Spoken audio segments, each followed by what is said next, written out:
Hoje nós vamos conversar com o novo provedor da Santa Casa de Araçatuba, o advogado Dr. Everton Santos, eleito pelo Conselho de Administração para liderar a instituição nos próximos 2 anos. A Santa Casa vive um momento desafiador, enfrenta uma dívida superior a 250 milhões, está em processo de recuperação judicial, mas também acaba de conquistar a maior emenda individual da sua história, que vai permitir a compra de quase 300 novos equipamentos. Vamos entender os planos da nova diretoria executiva e os impactos práticos dessas mudanças para a população. Muito bom dia, Dr. Everton. Muito obrigada por estar aqui com a gente hoje.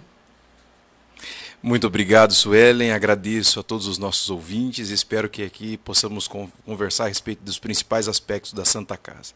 O senhor já fazia parte do Conselho da Santa Casa, mas agora assume um cargo de provedor num momento bastante delicado. É um desafio tanto, né?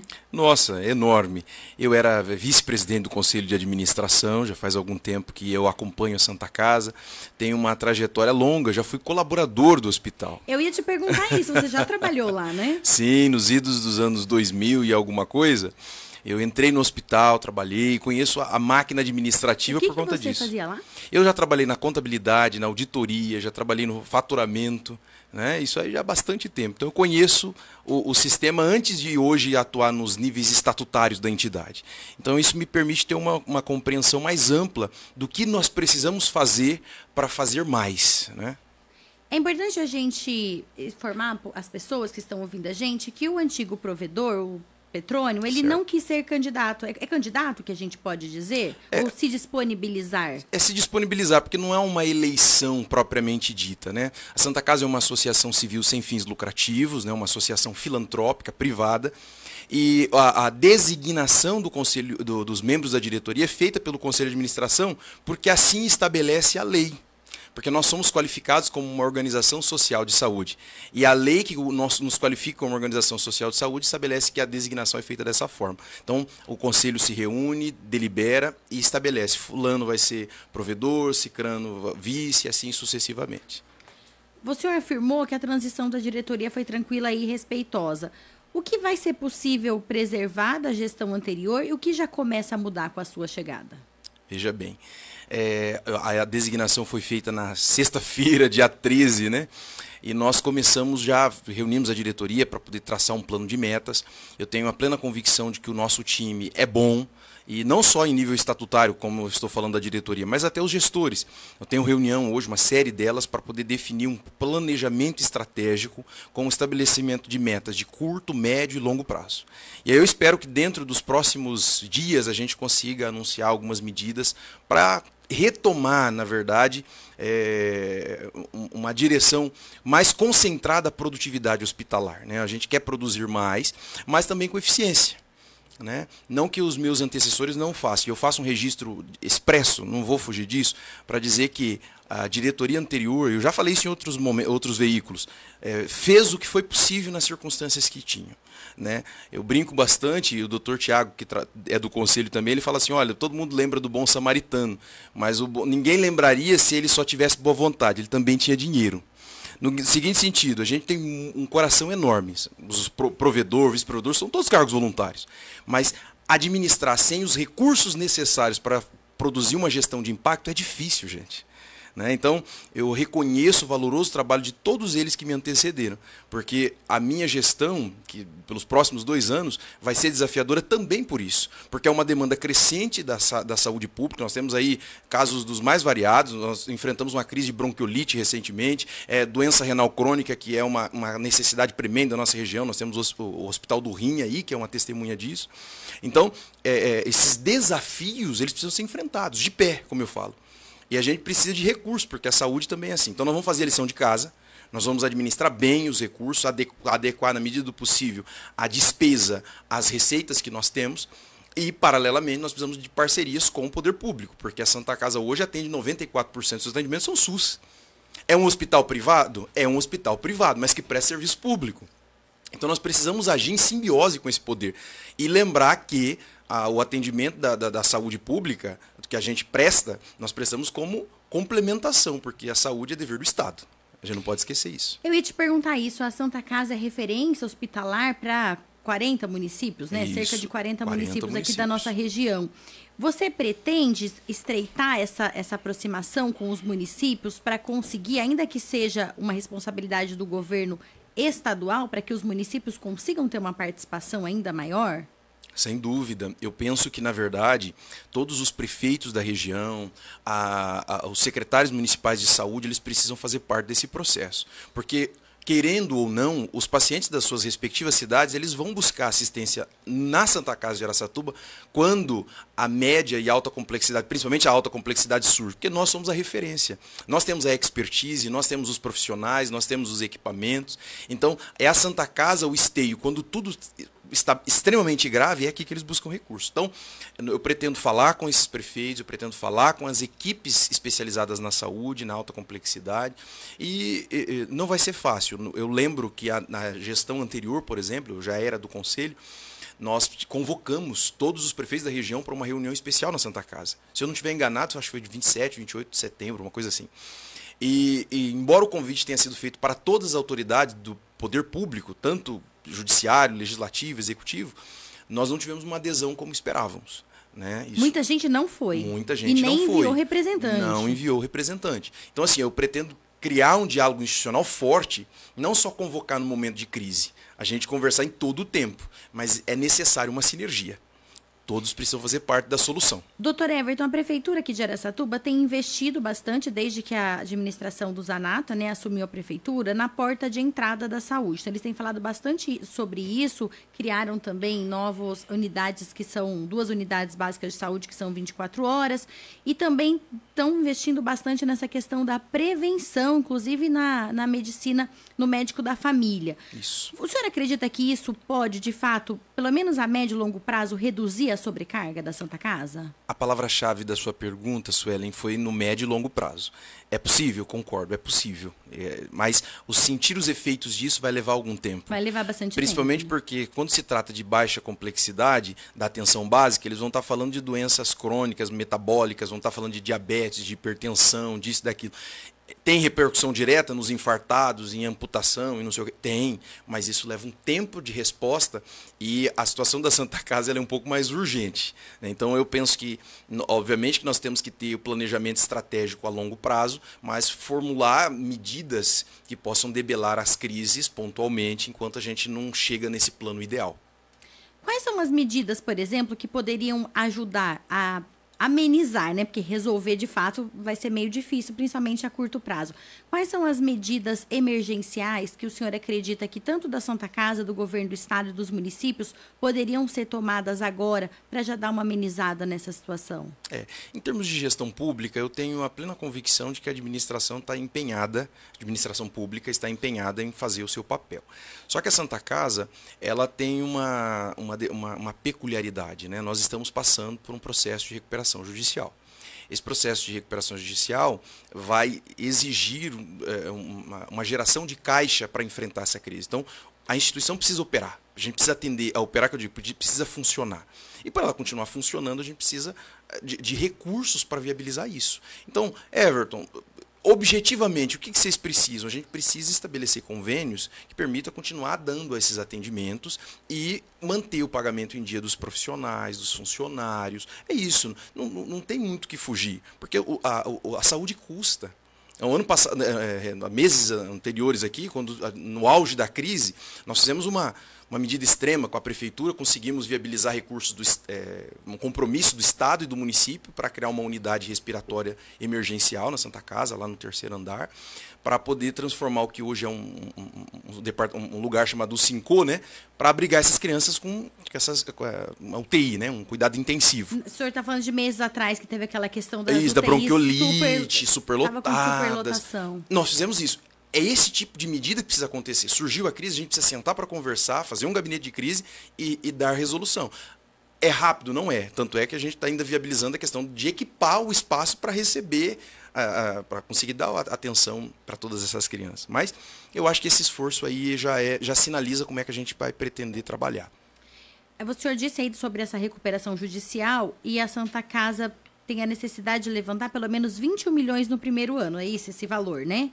Para cumprir um plano com os credores. Eu faço um adendo que é o seguinte. O que eu disse foi mais ou menos o seguinte. Nós fizemos um plano de recuperação, uma proposta. Mas essa proposta ainda não foi homologada pela Assembleia Geral de Credores, né? Então esse plano tem que ser aprovado e, uma vez aprovado, tem que ser homologado judicialmente.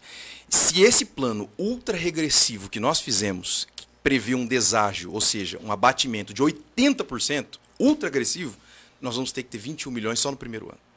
Agora, também precisaremos... Só para pagar contas, a gente não está nem falando de manter o hospital. Isso, né? E ainda tem a despesa corrente, que ela supera 3 milhões mês, que nós precisamos manter, que hoje é o que a gente chama de déficit, né? Porque o que a gente recebe e o que gasta tem essa diferença que a gente não consegue cobrir. Mas por quê? Porque o atendimento custa.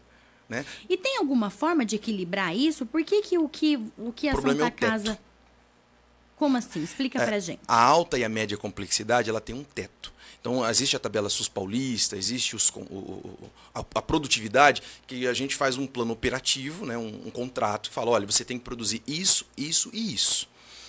Além da quantidade, eu também estabeleço o valor que você vai receber por isso. Por cada procedimento. Chegou no teto, você vai receber esse teto. Ah, mas eu produzi mais na média complexidade. Pois bem, meu amigo. Aí nós vamos ter que discutir depois como é que você vai fazer para receber. É importante explicar isso, porque muita gente não entende, né? Porque a Santa Casa, ela tem a vaga zero. Mesmo que ela estiver ali com o quadro, aquele departamento cheio, já não tem mais vaga, ela é obrigada a receber aquele paciente e dar um jeito de atendê-lo. Do mesmo tem que fazer. Só que esse paciente não consta ali nesse plano que o senhor explicou, né? Seria recorrente, isso. Exatamente. E aí essa pessoa que foi atendida mais, ela vai ser atendida e na medida do possível, do melhor jeito possível, mas para receber por esse atendimento, vai um tempo, é isso? Na verdade, eles entendem que nós não temos nem leito, objetivamente, porque o Santa Casa tem 330 leitos. Mas como é que vocês atenderam o dobro de pessoas? Onde é que estão essas pessoas? Entendeu? Então, é uma questão burocrática. Então, eles colocam ali fictamente um teto. Atendeu acima? Não vai receber. Aí, como é que você vai? Você faz um pedido, você abre um processo administrativo, se necessário, faz um processo judicial. É uma discussão que leva anos. Por isso que chegou a esse valor da dívida? Sem sombra de dúvidas. Também, não é só isso. Então, assim, a Santa Casa ela precisa sempre buscar eficiência no seu serviço. Mas o subfinanciamento do SUS é um problema crônico nacional. Em todos os hospitais filantrópicos do país, se você perguntar, eles vão dizer, a gente produz, custa caro, mas o SUS não remunera como deveria. Tanto é que um hospital privado foi consultado na época dessa crise da bronquiolite, e a hora que eles viram o valor que era para custear uma UTI, falou assim, não, peraí, não dá. Né? Vamos voltar para a Santa Casa, vamos conversar direitinho? Porque a Santa Casa é sempre uma parceira. A prefeitura cogitou, né? O governo do estado, eles cogitaram fazer a parceria com o hospital privado e depois eles recuaram por causa do valor. Porque é muito alto. Na verdade, não era nem parceria, era contratar leitos, contratar o serviço na rede privada, porque a lei do Sistema Único de Saúde autoriza quando a rede pública está saturada, né? Ou a rede conveniada também está saturada. Mas nesse caso particular, para você ver como que a tabela é diferenciada. Por mais que... mas onde que vai todo esse dinheiro? Né? Onde que o Santa Casa tem um orçamento de X milhões? Onde vai lá? Para o paciente. Vai lá para a Dona Maria, para o seu João, para o seu Pedro. Para aquele paciente que tem uma cirurgia, que tem a catarata, que tem um problema cardíaco, que precisa fazer ali um tratamento. Então, 94%, Suelen, dos atendimentos são SUS.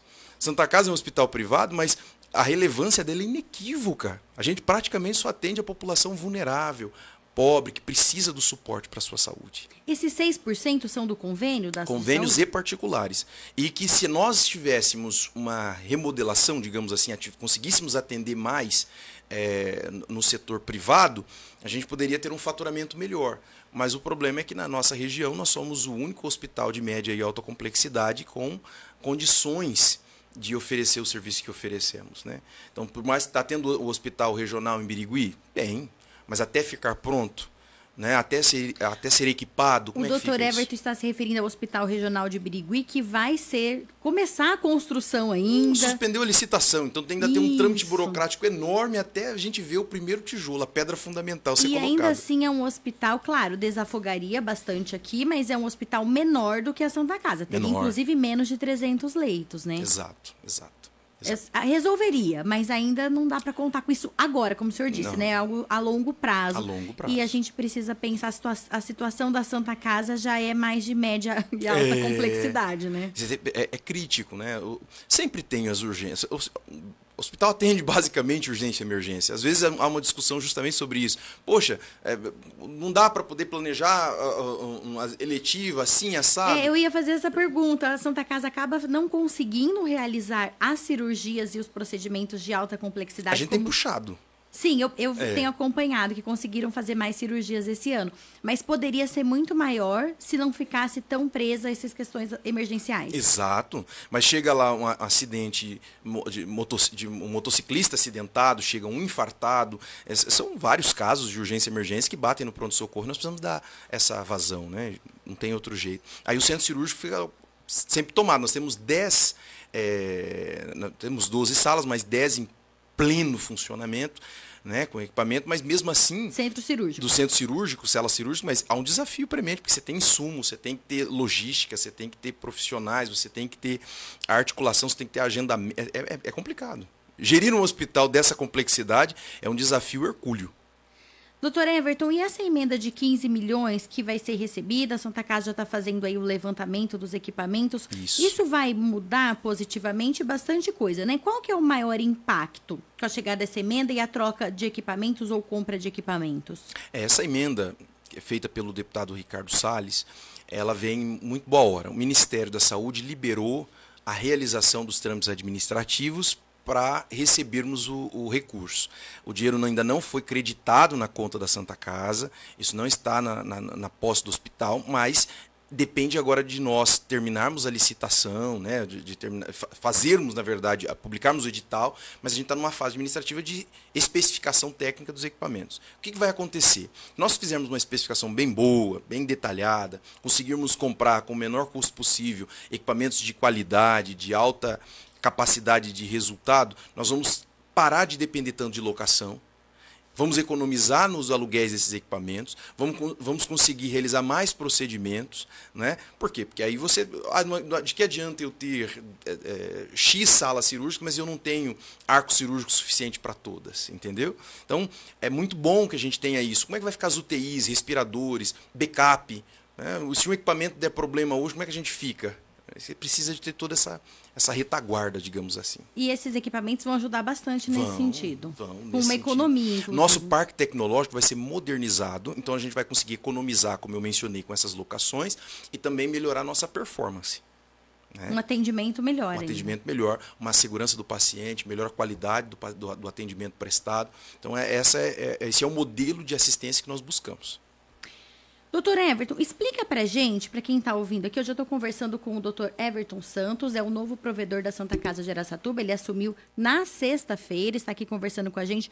Explica para nosso ouvinte que você tem a função de provedor. E tem um provedor, o que faz, e tem também o diretor clínico e tem também o administrador hospitalar, certo? Certo. São funções diferentes. Sim. O que faz cada um exatamente? Faltou mais um, o diretor técnico. Isso, o diretor técnico. O administrador hospitalar, ele é a ponta da pirâmide administrativa. O corpo administrativo ele tem como topo o administrador. Além do administrador, vem o diretor técnico e o diretor clínico. O diretor clínico não se submete administrativamente ao administrador porque ele é eleito, diretor clínico, ele é eleito pelos membros do corpo clínico para representá-los diante da entidade e ser uma resposta ética sobre a assistência, se isso tudo está sendo feito dentro dos preceitos. Médico. É um médico, diretor clínico. Que hoje é o doutor... Silvio Bianco. Ah, certo. Isso. E o diretor técnico, ele é o diretor médico. É ele que analisa, autoriza a realização de procedimentos, acompanha a escala dos profissionais em cada um dos serviços especializados, anestesiologia, cardiologia e etc. Então, esse profissional é o diretor médico. Né? E o administrador ele faz a interlocução entre a diretoria técnica e os serviços administrativos dentro de cada uma das gestões. Gestão da assistência, gestão financeira, auditoria e controle, né? Operações, utilidades, todos os serviços do hospital de um modo geral. E o provedor? O provedor e a diretoria estatutária, eles são as figuras que garantem, na verdade, a conformidade de todos esses serviços. Eles são voluntários, não são remunerados. Ele garante a conformidade de todos os serviços administrativos às normas regulatórias, à legislação, e também eles são o sustentáculo político da entidade. Eles fazem articulação com os deputados, com os senadores, eles falam com as autoridades públicas, eles são a figura visível do hospital. Porque, como eu mencionei, eles são associados. Eles são os membros desta associação. São beneméritos que buscam que o hospital consiga ter essa pujança. A diretoria, em particular, ela é composta por um provedor, um vice-provedor, um tesoureiro, um secretário e um procurador jurídico. O provedor supervisiona a diretoria técnica, o administrador, etc., para garantir que tudo está andando bem. E o vice-provedor o auxilia. O tesoureiro acompanha as finanças junto à gestão financeira. O procurador jurídico acompanha aos contratos junto ao departamento jurídico, etc. E o secretário, ele assessora administrativamente com o provedor nas suas funções. Doutor Everton, e sobre a emenda ainda que a gente estava conversando, muita gente fala, quer dizer, muita gente, né? Eu ouvi algumas pessoas muitas vezes que não conhecem o trabalho, comentando, mas essa emenda, eles estão fazendo esse levantamento, como que vai ser essa compra, se vai ser superfaturado. É importante a gente falar que a Santa Casa tem também um portal de transparência. Sim. Suelen, se me permite uma consideração, claro. Eu vejo, assim, nós estamos nessa aldeia global, como diria, né, o pensamento sociológico atualizado, em que as pessoas se sentem confortáveis para dizer de tudo, inclusive nas redes sociais. E, às vezes, até sem conhecimento propriamente. Então, é um serviço público de grande importância a gente estar aqui para explicar. A Santa Casa tem um portal da transparência, o governo do estado tem um portal, o governo federal, o governo do município tem portais. Todas as informações que nós temos, a gente publica lá. Balanço fica publicado na imprensa e também disponibilizado no nosso site. Lá tem a lista com todos os nossos funcionários, os recursos, os termos dos convênios, os contratos. E nós somos auditados pelo Tribunal de Contas dos recursos que nós recebemos. Então, óbvio que você fala, é legítimo as pessoas se preocuparem para onde vão os recursos públicos, mas eu posso garantir que existem mecanismos de freios e contrapesos, de fiscalização, e eles são extremamente atuantes. É importante a gente falar isso. Eu estou falando porque justamente a internet, ela democratiza a informação e a opinião das pessoas, mas a gente precisa também dar uma... A gente precisa saber se informar antes de falar também, né? E esse recurso... Não necessariamente a gente precisa concordar, mas a gente precisa pelo menos saber o que a gente está falando, né? É verdade. E dentro desse recurso dos 15 milhões, 14 milhões, já que o pessoal... 14 milhões, 999, 677. Esse recurso... Ele vai se sujeitar à lei de licitações. Né? Então, o princípio da economicidade, da legalidade... Não é que a Santa Casa vai chegar lá e falar, eu quero contratar essa empresa do Jonathan para comprar esse equipamento X. Não é assim que funciona. Vai ter um processo, vai ter um edital. Né? Quem que oferece o melhor preço, com a melhor qualidade técnica, né? Com muita responsabilidade, com um perfil técnico mesmo. Nós temos uma engenharia clínica, um engenheiro, uma equipe especializada que dão suporte tecnológico para a gente para poder fazer esse filtro. Tem algum equipamento que vocês devem comprar que vocês ainda não utilizam aqui, nem alugado? Para poder ampliar? O senhor lembra? A Santa Casa hoje, no geral, ela tem os equipamentos necessários. O que a gente precisa é modernizar. Tem equipamentos muito antigos, né? Equipamentos, às vezes, que a gente faz um upgrade para ele melhorar, mas ainda é desafiador. Outros equipamentos que fazem manutenções recorrentes. Então, a gente quer parar de depender desse... Usou 3, 4 sessões, aí tem que mandar consertar. Aí fica mais tanto e mais tanto. Então, é isso que a gente quer fazer. A gente estava falando sobre as outras funções necessárias para o hospital funcionar. É necessário uma sinergia entre o provedor, o administrador hospitalar, o diretor técnico, o diretor clínico. É necessário uma sinergia entre todos eles, entre todos vocês, né? Suelen, isso é fundamental, é o coração. É ali que pulsa a solução da Santa Casa. A gente precisa falar a mesma língua. Né? Então, a Santa Casa hoje é um hospital que tem praticamente 1.800 funcionários. Nosso corpo clínico tem mais de 300 médicos. É um transatlântico enorme. Então, a gente precisa fazer com que a informação chegue da ponta do provedor até o funcionário que aperta o parafuso, né, que gira a porta. Então, cadeia de comando é importante. Né? A gente precisa articular tudo isso. Por isso que eu mencionei que eu farei. O próprio Conselho de Administração tinha representantes que dialogavam com a diretoria fazia reuniões periódicas com os gestores nos últimos meses.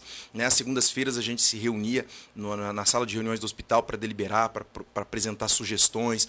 Né? Nessas reuniões mesmo, por exemplo, que surgiu a ideia de trocar GLP por gás natural, uma economia que nós teríamos, a gente gasta 68, 70 mil por semana de gás e passaria, que dá mais de 300 mil por mês, a gente passaria a gastar 150 e poucos mil. Então isso aí foi uma percepção junto com os gestores, não, vamos fazer as contas, vamos juntar, vamos fazer projetos estratégicos. Vai demorar um ano para fazer a adequação, mas vamos fazer. Né? Economia de papel, vamos prontuário eletrônico, gestão de cadastro, vamos criar um setor de cadastro para atualizar, para a gente sair do analógico e passar a fazer no digital. Se pode economizar, nós vamos fazer. Gasta 40, 50 mil com folha sulfite? Mas por que isso? Né? Então são iniciativas que nós pretendemos fortalecer, que não começou na minha gestão, começou na gestão do Petrônio, do Mulon, do Vitoriano, de grandes homens que trabalharam ali também e que eu espero suceder de maneira digna. Porque isso é um desafio, né? Tem que apagar o incêndio de agora, mas também tem que pensar lá no futuro. É verdade. São pequenos passos, às vezes, para a economia, mas que vão ter um impacto lá na frente também. É aquilo que eu mencionei, né, no sentido de que nós precisamos fazer a lição de casa, mas o poder público tem que fazer a dele. Nós vamos fazer. Que são essas medidas que são pontuais, mas são importantes. Outra coisa é a gente discutir. Mas a tabela SUS paulista, doutor, segundo consta nos mecanismos de comunicação do governo, nos veículos, ela remunera melhor que a tabela do Ministério da Saúde. Verdade? Mas a gente não pode esquecer que antes nós tínhamos um regime de convênios. E que quando foi instalada o regime de pagamento pela tabela SUS paulista, mesmo que a gente atenda pelo teto da tabela SUS paulista, nosso faturamento é menor do que quando tinha o convênio. Você sabia disso? Como? Explica de novo, por gentileza. A gente tinha vários convênios. Sim. Que totalizavam uma receita X. Quando foram retirados os convênios para colocar a tabela SUS paulista, o teto dela, o valor mais alto, era inferior à soma dos convênios que nós tínhamos. E não tem como refazer isso? O governo do estado hoje, por resolução, paga pela produtividade. Você fez, eu pago. Mas não tem um teto? Exato, pelo teto. Mas aí outra coisa que a gente discute também. O teto da média e alta complexidade é uma discussão que é feita no Ministério da Saúde.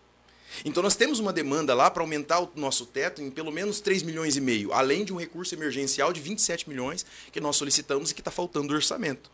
Para o Ministério da Saúde. Para o Ministério da Saúde. O Petrônio e a diretoria anterior, inclusive, teve reuniões, despachou junto ao Ministério para viabilizar isso de maneira muito comprometida. Mas a gente sabe como funciona, né, a questão de disponibilidade orçamentária, as dificuldades de um país de dimensões continentais como o Brasil, né, um orçamento enorme. Mas se tiver o aumento do teto, isso aí é discutido em CIR, em CIB, ou seja, em níveis administrativos regionais, estaduais, até chegar no Ministério da Saúde. E está lá no Ministério para deliberar sobre essa questão. Havendo aprovação, melhora a nossa situação aqui, mas até que isso aconteça, a gente precisa trabalhar com o que tem. Doutor Everton, tem toda uma questão política também, né? Sempre existe. A gente observa isso, por exemplo, claro que os governos precisam garantir uma verba para situações de emergência, inclusive. Mas a gente vê, por exemplo, no caso da dengue deste ano, que explodiram casos no estado de São Paulo todo, que é uma doença que poderia ter sido prevenida lá atrás, não foi. Mas, enfim, explodiu principalmente aqui na nossa região. E o governo do estado, por exemplo, disponibilizou 200 milhões de reais, mas para vários municípios, para combater uma epidemia que poderia ter sido evitada. Aí a gente fala, meu Deus, eu lembro que eu tô te falando isso, porque foi algo que me deixou assim, claro, precisa resolver a epidemia da dengue, senão pessoas teriam morrido. Não tem pra onde correr. Mas você fala 200 milhões que de repente tinha no caixa para os municípios, entendeu? E você fala, e tanta gente precisando, tantas instituições ou mesmo hospitais precisando de uma verba, nem precisava ser 200 milhões de uma vez, já que essa verba foi pulverizada em vários municípios, mas a gente percebe que o dinheiro tem, mas muitas vezes é muito burocrático para ser liberado, né? Verdade. Aquilo que a gente vê cotidianamente é que para você fazer alguma coisa significativa, você precisa ter vontade política, né? Então, é óbvio que há escassez de recursos, mas se trata também de prioridades que o agente político estabelece. Olha, a minha prioridade agora é educação, a minha prioridade é saúde pública. A minha prioridade na saúde pública em menor escala é atenção básica. Não, vai ser alta complexidade. Então, depende da vontade política. Por exemplo, poderia ser feito um incremento de recursos na Santa Casa para equipá-la, melhorá-la e ampliá-la, ou construir um novo hospital. Qual foi a vontade política? Construir Birigui, etc. Eu questiono o mérito disso? Não me cabe discutir isso. Mas o que eu posso dizer é que nós estamos sempre de braços abertos para dialogar e buscar soluções. Né? O hospital, a Santa Casa de Araçatuba, é parceira do governo do estado. Nós queremos que a saúde da nossa região seja pujante. O nosso povo precisa disso. E no que depender da administração da Santa Casa, nós vamos alcançar. Doutor Everton, tem várias conquistas da Santa Casa aqui de Araçatuba e referências. Uma delas a captação de órgãos, que tem uma equipe muito boa. É o único hospital da região que faz isso também. Não faz transplantes, mas faz captação de órgãos. Que outras atividades que a Santa Casa daqui faz, que você pode compartilhar com a gente, do qual você se orgulha, inclusive por estar lá há bastante tempo? Nós temos uma coisa assim que eu tenho um carinho muito grande, que é o Hospital do Rim. A gente já falou aí sobre essa situação toda, né?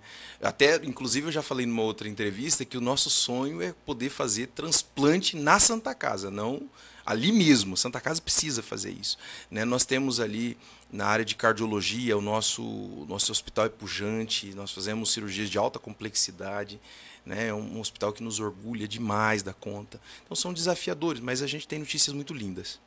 E para esses próximos 2 anos, como que você projeta, quais conquistas você pretende olhar daqui 2 anos e falar assim, essa é a minha meta, se daqui 2 anos eu alcançar isso, eu vou sair satisfeito dessa função. Ou continuar, mas enfim, nesse balanço desses primeiros 2 anos. Essa pergunta não é fácil, viu, Suelen? É bem difícil. Mas eu posso, assim, de maneira bem honesta, bem sincera. Claro. Eu gostaria muito... não tem glamour, não é bonitinho de falar, não é aquela coisa legal, mas eu gostaria muito de fazer um ajuste de contas. Eu gostaria que o hospital tivesse sustentabilidade econômica. Algo me diz assim muito profundamente que a gente pode realizar grandes coisas se nós conseguirmos ajustar e superar a fase difícil que vai ser essa recuperação judicial. Dia 27 de julho vai ter em continuidade uma Assembleia Geral de Credores para decidir o futuro desse hospital regional. Então a gente precisa focar os nossos olhos, os nossos ouvidos e as nossas mãos para segurar firme o destino do hospital. Então Everton, o que você espera? Eu espero que a gente saia dessa recuperação judicial, eu espero que a gente seja capaz de pagar os nossos prestadores, os nossos funcionários em dia e que a gente consiga então ter um fôlego para ir melhorando cada vez mais a nossa capacidade assistencial. E é importante ter alguém que acredite nisso, isso é o mais importante Sim. de tudo, inclusive. Doutor Everton, muito obrigada pela entrevista, pela disponibilidade em esclarecer tantos pontos importantes. Desejamos sucesso aí à nova diretoria e principalmente que as pessoas sejam, né, a grande beneficiada desse novo ciclo. Perfeitamente, estou à disposição, a Santa Casa está de braços abertos, ali é o coração da misericórdia. São todos muito bem-vindos. A saúde é um direito de todos e informação de qualidade também.